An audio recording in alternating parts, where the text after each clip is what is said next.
এজন্য মুহতারাম হাজির, কথাগুলো ভালো করে বুঝবেন। আমার আপনার 70 বছর হয়ে গেল, কিন্তু আমি আপনি না জানার কারণে দূরের কথা আমল নামার মধ্যে কোন সওয়াবই পাইতেছি না, কিন্তু কাজগুলা ঠিকই করতেছি। খাওয়া দাওয়া হওয়া ঘুমানো যদিও দুনিয়াবি অর্জনের জন্য, শরীর সুস্থ থাকার জন্য ঘুমানো এবং খাওয়ার প্রয়োজন হয়, কিন্তু যদি ওই সময়টাই চিন্তা করি যে আমি আমার মাওলা পাকের হুকুম পালন করার জন্য আমি খাই, আমি ঘুমাই, তাহলে এই ঘুমানোটা, এই খাওয়াটাও আল্লাহ তাআলা আপনার আমল নামার মধ্যে সব দিয়া দিবে। ইখলাস আর নিয়ত সম্পর্কে আলোচনা আপনাদের সামনে করতাম চাই। এই ইখলাস এবং নিয়ত সম্পর্কে কিছু আলোচনা করব, আপনারা কিছু শুনতে পারেন আর আমি আপনারা শুনতাম পারি।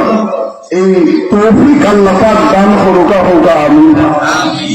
এই এলাকার শাইখ রহমাতুল্লাহ আলাইহি এলাকা, ঠিক না বেটি? বড় বরকতপূর্ণ এলাকা, আর 10টা এলাকার থেকে এলাকার মর্যাদা বেশি, ঠিক না রে মুরব্বী? যেহেতু সময় কম, আলোচনা শুরু করতাম চাই। ইখলাস শব্দের অর্থ হইল আন্তরিকতা, খালেস, নির্ভেজাল, যেটা কোনো ভেজাল নেই। কথা ঠিক না মুরব্বী? ইখলাস কারো হয় যেটা কোনো ভেজাল নাই, নির্ভেজাল।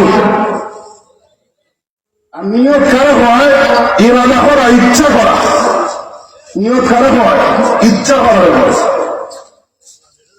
বোঝা গেল ইখলাস শব্দের অর্থ হইল খালেস, নির্ভেজাল, যেটা কোনো ভেজাল নাই। আর নিয়ত শব্দের অর্থ হইল ইচ্ছা করা, মনস্থ করা ইত্যাদি।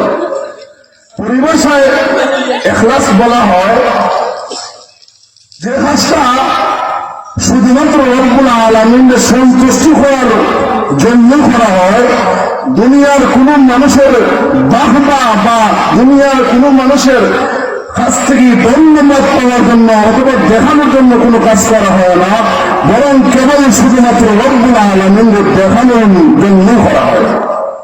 কথাটা কি বল? ইখলাস।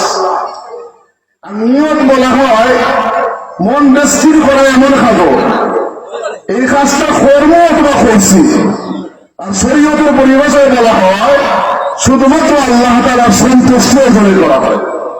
আমি কি আপনারা বুঝাইতে পারছি? এবার আসেন, এই নিয়ত শব্দ, আমি আপনাদের খানা খাই, খাবার খাই, ঘুমাই, হইন চাই আপনারা হোকা। এই যে খাবার খাই শরীর সুস্থ থাকার জন্য, অসুস্থ থাকার জন্য, সুস্থ থাকার জন্য। ঘুমাই দে, এটা শরীর সুস্থ থাকার জন্য না অসুস্থ থাকার জন্য? সুস্থতা থাকার জন্যই আমরা ঘুমাই, ঘুম যাই। এখন যদি আপনার নিয়ত কান করিলাই, আমি আপনি তো অনাখান চলি, এই দেখুন জুতা পরিধান করি, হঠাৎ দাম পাওয়া যায়, হঠাৎ দাম পাওয়া যায়। কিন্তু যদি জুতা পরিধান করার সময় চিন্তা করি আমার ধর্মের নাম ইসলাম, আমার নবীর সুন্নাত হলো দাম করিয়া জুতা পরিধান করা, এই নিয়তে যদি জুতা পরিধান করেন তাহলে আপনার আমল নামের মধ্যে আল্লাহ তাআলা সওয়াব দিয়ে দিবেন। সুবহানাল্লাহ। আর যদি মনে করেন মন চাইছেন দিকে কেন নবীর সুন্নাত আর কেন ইসলাম, হঠাৎ ঢুকাইলা বাম পা দিয়া আর হঠাৎ ঢুকাইলা ডান পা দিয়া, সবই বলুন 40 বছর 50 বছর খাটাই দিয়েছেন, সবই তুই না। কথা বুঝাইতাম পারছি? এজন্য মুহতারাম হাজির, কথাগুলো ভালো করে বুঝবেন। আমার আপনার 70 বছর হয়ে গেল, কিন্তু আমি আপনি না জানার কারণে দূরের কথা আমল নামার মধ্যে কোন সওয়াবই পাইতেছি না, কিন্তু কাজগুলা ঠিকই করতেছি। খাওয়া দাওয়া হওয়া ঘুমানো যদিও দুনিয়াবি